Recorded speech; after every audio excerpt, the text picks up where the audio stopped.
Morbi collector સાહેબે તારીખ 18/7/2026ના રોજ કલેક્ટર કચેરીએ મિટિંગ હતી એવું અમને ન્યૂઝના માધ્યમથી જાણવા મળેલું એમ.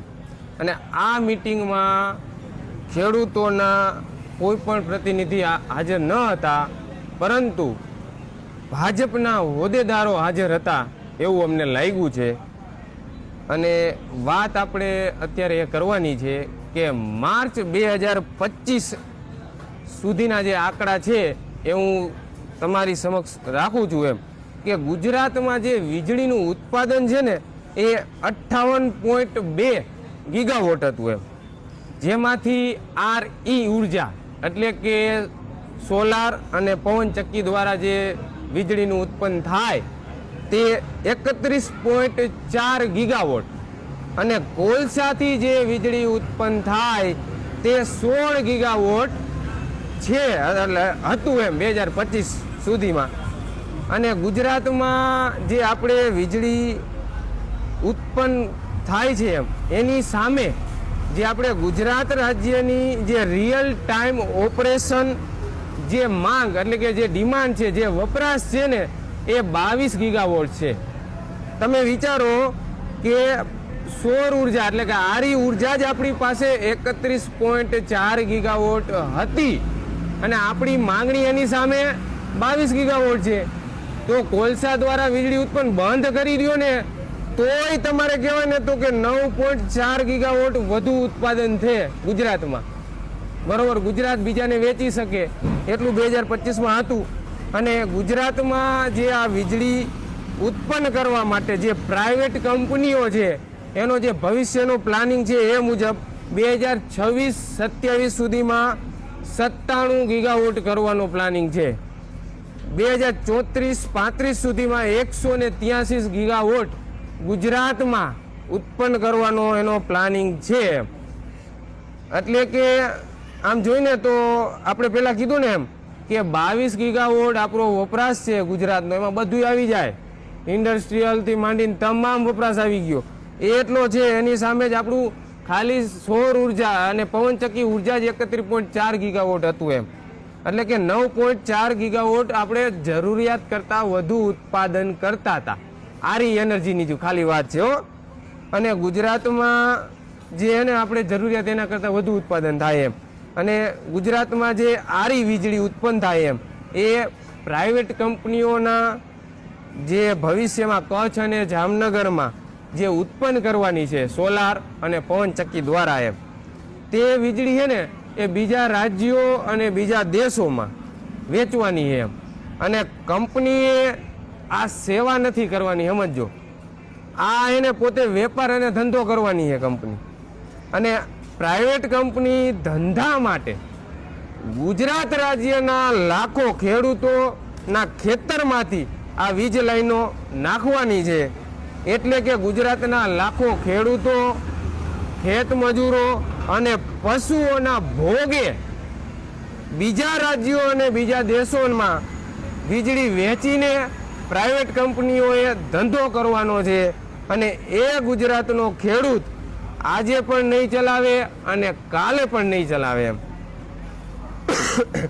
જે રાજ્યોમાં વીજળીની જરૂરિયાત હોય તે રાજ્યોમાં તમે RE પાર્ક બનાવો, સોલાર અને પવનચક્કી દ્વારા વીજળી ઉત્પન્ન કરો એમ. અને તે રાજ્યોના લોકોને તમે વેચો અથવા તો આપો એમ, તો યોગ્ય ગણાય. જેથી કરીને વીજ લાઈન અને એવી રીતે જો સરકાર કરે ને તો જે વીજ લાઈન જે નાખે છે ટ્રાન્સમિશન લાઈન એના ખોટા ખર્ચા પણ ન થાય એમ. જે રાજ્યમાં જરૂર છે અહીંયા જ તમે RE પાર્ક બનાવો, વીજળી ઉત્પન્ન કરો અને એ રાજ્યને સપ્લાય કરો. તો આ ખાવડાથી ઠેઠ નાગપુર, ખાવડાથી ઠેઠ જમ્મુ કાશ્મીર, આ બધા રાજ્યમાં લાઈન લઈ જવા માટે ટ્રાન્સમિશન લાઈન ગુજરાતના ખેડૂતો જેની ફળદ્રુપ જમીનમાં ખેતી કરે ને 25 વર્ષ સુધી જોખમ વેઠવું પડે ખેડૂતોને, ખેત મજૂરોને, પશુને, આ ન વેઠવું પડે. અને આ ખર્ચા પણ ટ્રાન્સમિશન લાઈનના હેવી હોય, ખર્ચા પણ ન થાય. એટલે જે રાજ્યને જરૂર હોય અહીંયા તમે RE પાર્ક બનાવો. અને મોરબી જિલ્લા કલેક્ટર સાહેબે જણાવ્યું એમ કે સરકારશ્રીએ એક માગણી ખેડૂતોની સ્વીકારી છે. આનો જવાબ મોરબી જિલ્લાના તથા ગુજરાત જિલ્લાના ખેડૂતોએ જે ગુજરાત રાજ્યના તમામ જિલ્લાના ખેડૂતોએ ગ્રામ પંચાયતના લેટર પેડ ઉપર 4/7/2026 રોજ ઉર્જા વિભાગે જે પરિપત્ર બહાર પાડેલો તે અમાન્ય છે તેવું લખીને કલેક્ટર સાહેબને 14/7/2026 રોજ આવેદન પત્ર દેવા માટે મોરબી કલેક્ટર કચેરીએ ગયા હતા. એમાં પહેલી વાત તો કે એમઆરસી કમિટીમાં જે આઈડીબીઆઈના વેલ્યુઅર દ્વારા જે વાણિજ્ય હેતુ માટે આ લાઈનનો હેતુ છે વાણિજ્ય છે, તો એ ખેતી લાયક જમીનમાં પણ લાઈન લઈ જાય છે. તે ખેતી લાયક જમીનને વાણિજ્ય જમીન ગણીને બરોબર બજાર કિંમત નક્કી કરશે કે નહીં, બરોબર આની સ્પષ્ટતા નવા પરિપત્રમાં નથી. તથા બીજો પ્રશ્ન છે, એમઆરસી કમિટીમાં જે 3 વેલ્યુઅર દ્વારા બજાર કિંમત નક્કી કરવાની છે એમાંથી નીચા 2 જે વેલ્યુઅર દ્વારા બજાર કિંમત નક્કી થાય ને એ ધ્યાને લઈને બજાર કિંમત નક્કી કરવાની છે, બરોબર. એ સેન્ટ્રલ એક્ટ ટેલિગ્રાફ એક્ટ 1885ની જે મેન્ડેટરી જોગવાઈ છે 10D કે સંપૂર્ણ નુકસાનીનું વળતર ચૂકવવું તેનું ઉલ્લંઘન કરે છે. અને ગુજરાત સરકારે જે ઉર્જા વિભાગનો 1/3/2024નો જે પરિપત્ર છે એ પરિપત્ર મુજબ ટાવર માટે જે ટાવરનું ક્ષેત્રફળ એ માટે જંત્રીના 200% મળતા હતા, એ પરિપત્રમાં ઉલ્લેખ છે. તેની જગ્યાએ સરકારે બજારના 200% કરેલ છે. 85% વાળો પરિપત્ર તો 14/7/2017નો છે, તે પછી તો 1/3/2024નો આવી ગયો છે, એટલે 85%ની વાત જ નથી. 200% તો ઓલરેડી હતા જ 1/3/2024 પ્રમાણે.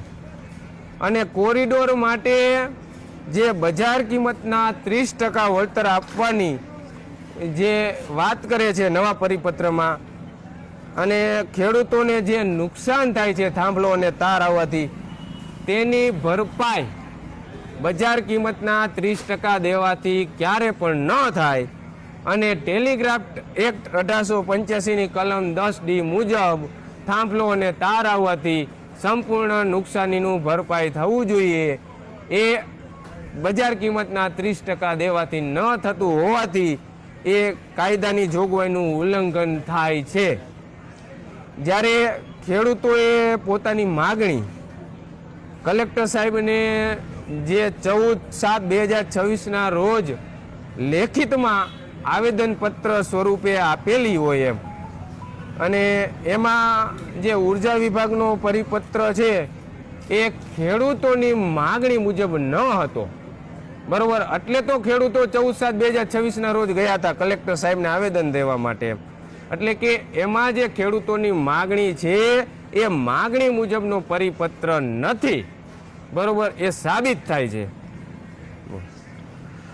આટલા દિવસ તો એવું લાગતું કે આ અભણ નેતાઓ ખેડૂતોને મજાક કરતા હતા, પણ આ છેલ્લા 2-4 દિવસથી આ કલેક્ટર સાહેબના સ્ટેટમેન્ટ ને પ્રેસ કોન્ફરન્સ જોઈને તો એવું લાગે કે હવે આ અધિકારીઓ ખેડૂતોને મજાક કરવા માંડ્યા છે. આવનારા સમયમાં ગુજરાતના ખેડૂતો ચૂંટાયેલા મૂંગા નેતાઓને જડબા તોડ જવાબ આપવાના છે, અને ગુજરાતના એક ગામડામાં 144 લગાવીને તાકાતથી એનો વિરોધ કરવાના છે.